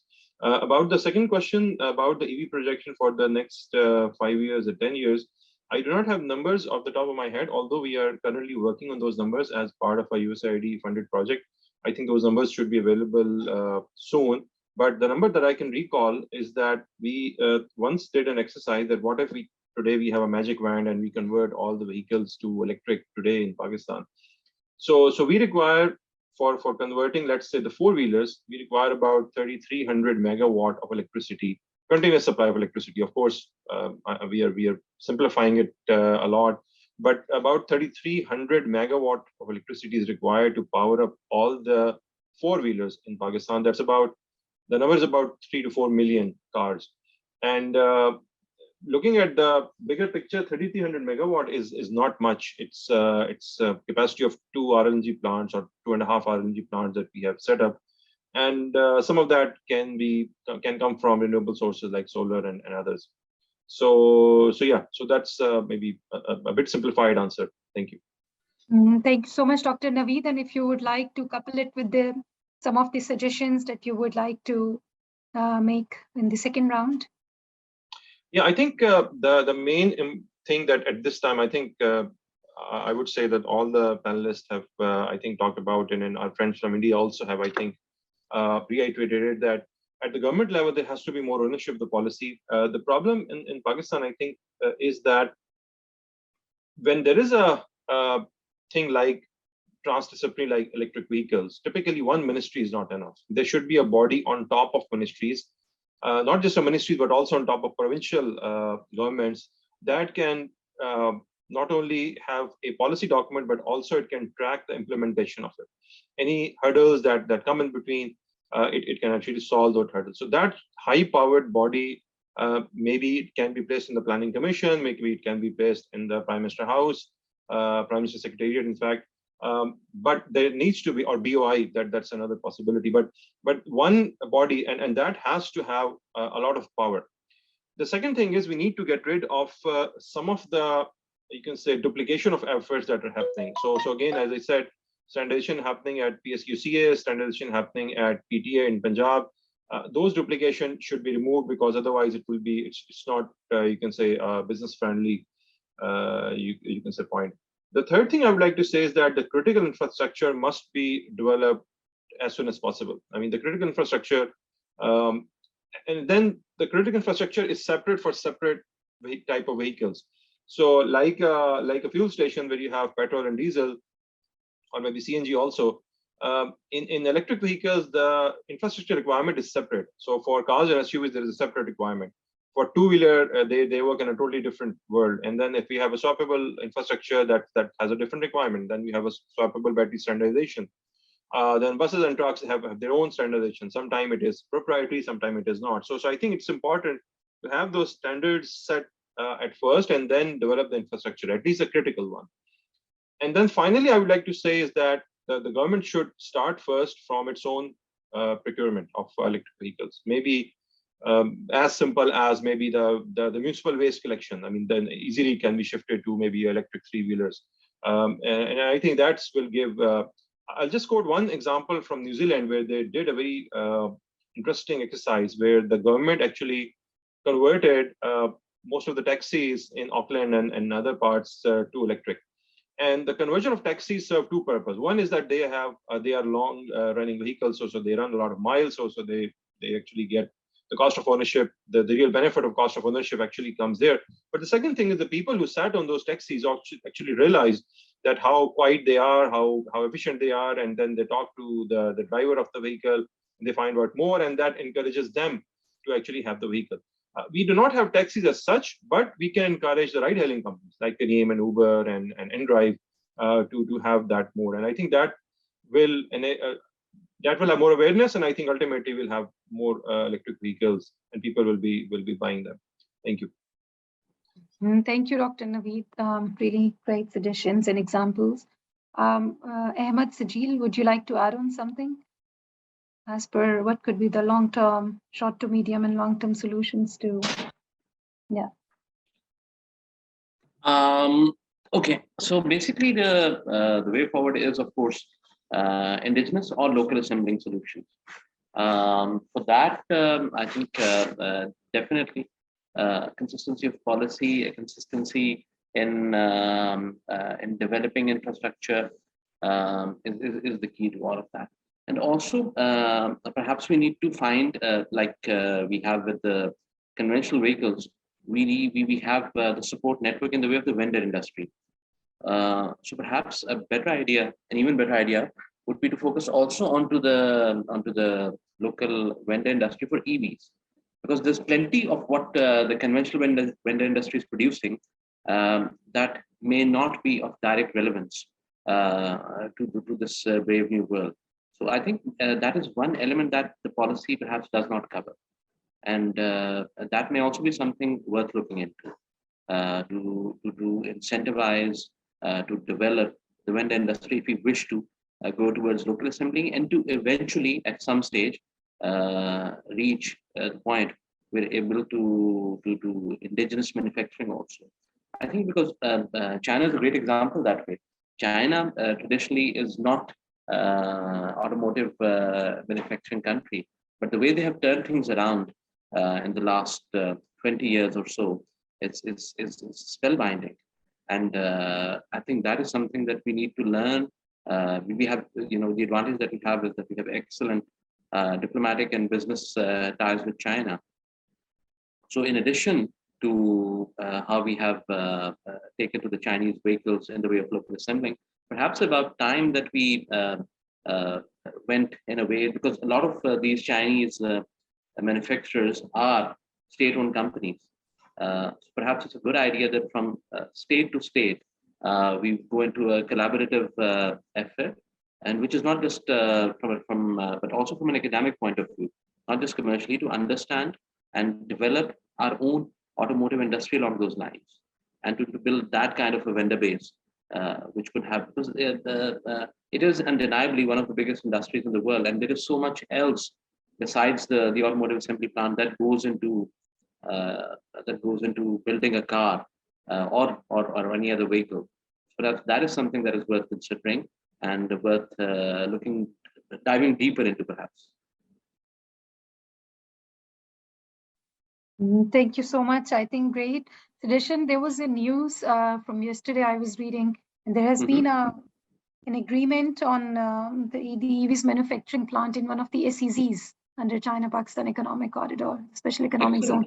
So this is Oh, something excellent. that, yes, I think it's an encouraging news to see, but of course, how do we see it happening in the near future, how it would really help? So as rightly said, I think it's one of the potential opportunity that we must look into, that while we have a very strong diplomatic and from the investment point, a very strong program under which there could be lots of investment opportunities that could be harnessed. This is one of the major one that we should not. And besides the investment, what one meant to say was to also perhaps study and understand their automotive industry model, because theirs is apparently vastly different from what the Western automotive industry model has been, and the way they have developed themselves over the last 20 years, in the process buying out many, to getting to the point where they are now owners of a few notable European car manufacturers. So they've geared themselves up to that point, where that it's not just a function of money, but also how they've developed themselves. Yes, that's absolutely right. Thank you so much. I think we are really happy to get these strong recommendations, because all of these recommendations are being compiled into one of our research paper that we are holding on the same topic, on the subject. And we'll be holding another consultative session after the findings of our modeling and the outcomes and the recommendations that we are hearing from you today. So it's a wholesome process that we are trying to take through these consultative discussions. And I think by the end of the day, we'll be having a very holistic approach and a picture of how the overall ecosystem of EVs could be developed from all the perspectives. So in that regard, I think I would also take a liberty to tell you and to mention that we have a whole network for clean energy transition in Pakistan, where one of the major focus is on EVs and how to promote and how to decarbonize the transport sector in Pakistan. So we are working on renewables, we are working on decarbonizing the industrial sector, renewable gases, in terms of how we could move away from the gas and look into more alternative ways, and also EVs is one of the biggest component. The details will be shared later, but this is a potential opportunity for all of us to be engaged together. We already have members from the public, private, academia, CSOs, all the actors who are playing interactive role to make a collective effort for these initiatives. But I think moving on, we would like all of you to be part of that network as well, and be engaged in the discussions and dialogues and support us through the process, be it be a research or be it be an advocacy or raise awareness raising or knowledge sharing or capacity building. So we'll be sharing more details with you after the webinar, and my team will be sharing more relevant documents of this network. So I think I took longer. I will quickly move on to Khalil Saab and Komal and Nupur for the intervention. So to begin with, Khalil Saab. Yeah, so one of the key recommendations or the way forward for this webinar would be that the need that we have to bridge in is the robust institutional framework that could provide adequate support to the market in bringing the regulations, because the countries like the developing economies like Bangladesh, India, and Pakistan, we need to have a robust institutional framework. Only then we can implement those policies. But just if this EV policy is another piece of paper and it's just meant for to provide some target setting, that won't work. So we need to have robust institutional framework. And if you look at how the government work, particularly the government of Pakistan, so there are rules of business. No matter how hard the Ministry of Climate Change or Ministry of Science, Technology, or any other ministry tries to bring it up, this EV policy, but at the end of the day, the custodians are the Ministry of Industries and Production and the Engineering Development Board.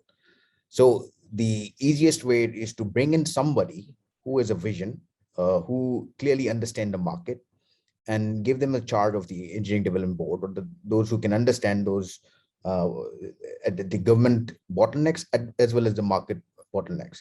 and this is the way forward. Only then you can step forward.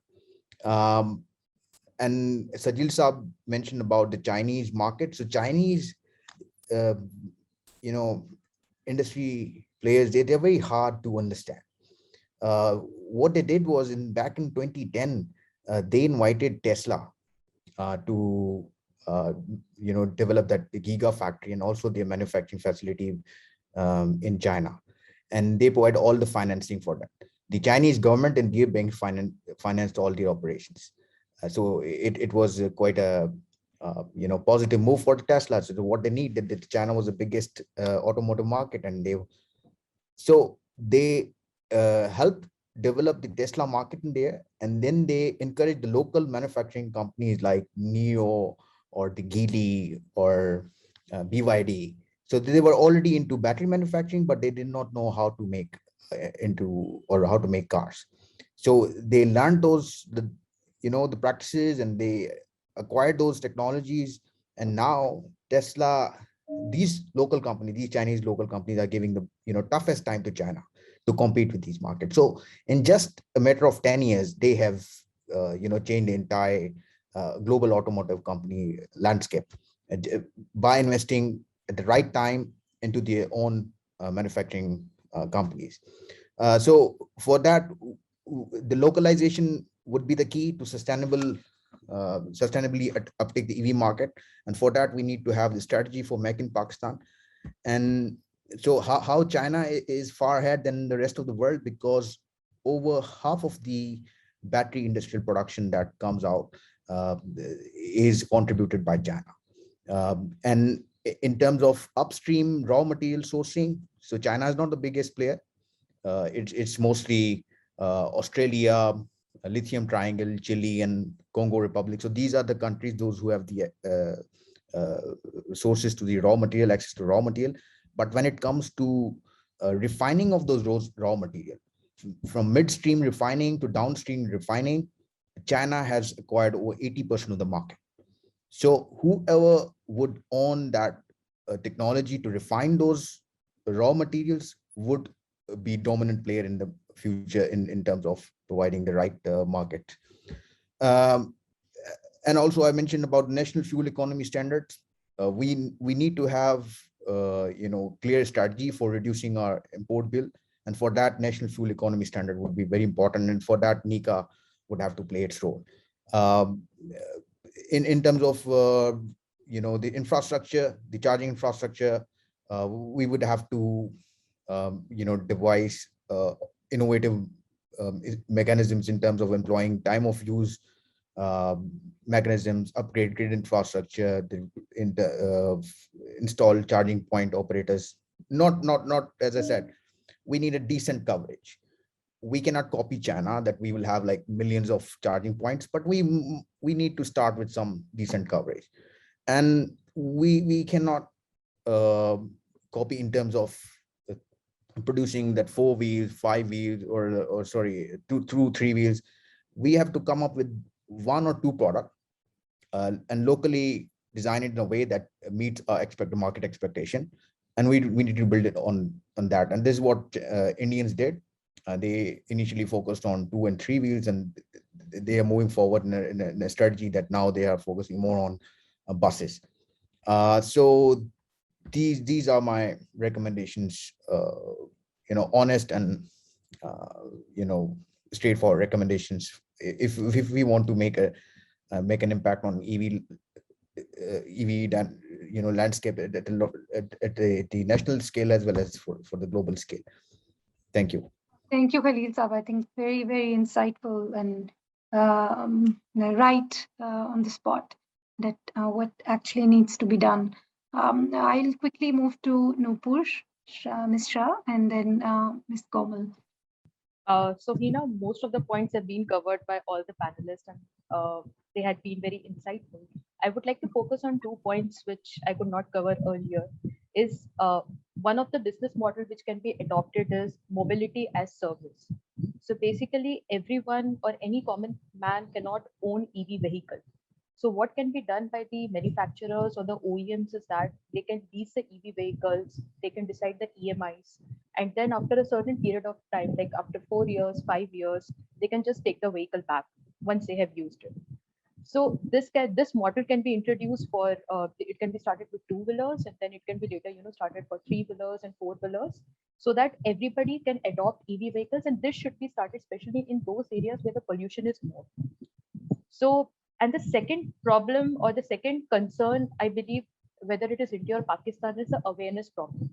People do not get consolidated data anywhere about EV vehicles. Suppose if I want to buy a EV two-wheeler, I have to Google it. Since I work in this segment, I know all the EV manufacturers, and people are not aware that why they should buy EV vehicles, what are safety standards they should follow.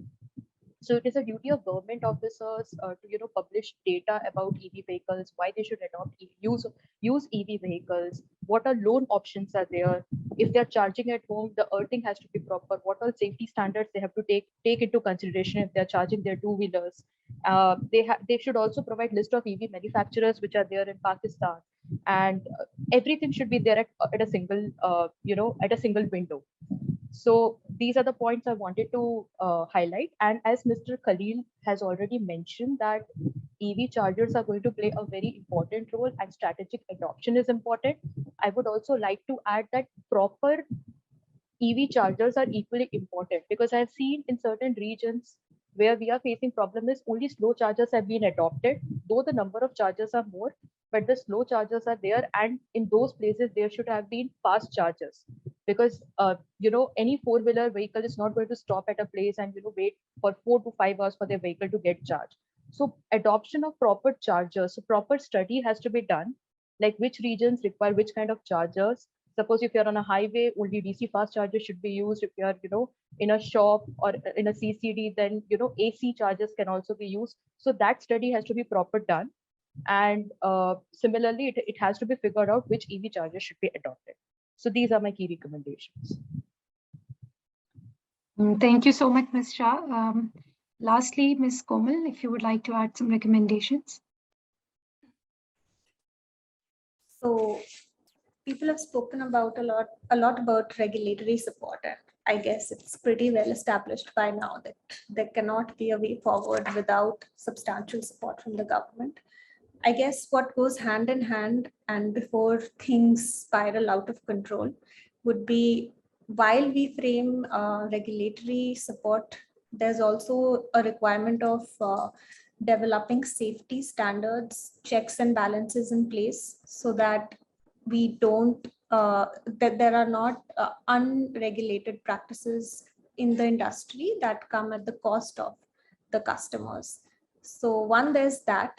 The second point, I realize that there's a lot of, and rightfully, a lot of concern about the lack of charging infrastructure and how you can't go about selling your electric vehicles without giving the opportunity to your customers to use your vehicles. So again, from my understanding and my learnings from the Indian market, and it's a great model, honestly. You need government to sort of subsidize, say, if you have a parking lot, if you have a government owned land, you offer that to private partners, you offer them at a cost, they pay a rent and then they operate the chargers. That's a good example of how public and private partners can work together to provide a service that's, at least until now, not profitable for private charging companies at all. In India, we're seeing, rather than going the public charger way, a lot of CPOs are setting up chargers for fleet operators, because the utilization rate by fleet owned by the EVs owned by fleet operators is much better. The rate of returns is much better. So obviously that hurdle of lack of profitability can be addressed by the government stepping in, taking some part of the burden of the charging infrastructure on themselves. And then finally, there's also a lot of talk about localization. And I think India also faces this issue that, we don't have sufficient battery manufacturing, cell manufacturing capacity. But it's also must be noted that solely focusing our efforts on developing a lithium ion battery cell capacity would not, it should not be the only driver, rather than looking just at battery, lithium-ion battery cells. And given the small size of the EV sector at present, I guess it would be more beneficial to shift the focus to sort of supporting industries. I think Mr. Sajil also spoke about it, developing a supporting vendor system wherein, we look at manufacturing other components of an electric vehicle, such as motors, which again, you increase the localization without concentrating too much on spending on a part that you clearly right now, we clearly are not in a position to, invest in. So that's from me. Back to you, Dr. Aslam. Yes, thank you so much. And I think it's been such a great discussion that we have been able to put into place, put on the table the right set of recommendations that are required.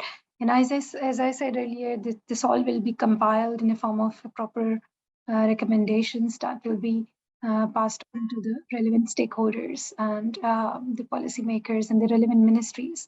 So I hope that it can make a difference and it can pave a way forward to help all the stakeholders and the actors who are actively involved in it and who needs to be actively involved in it for the purpose.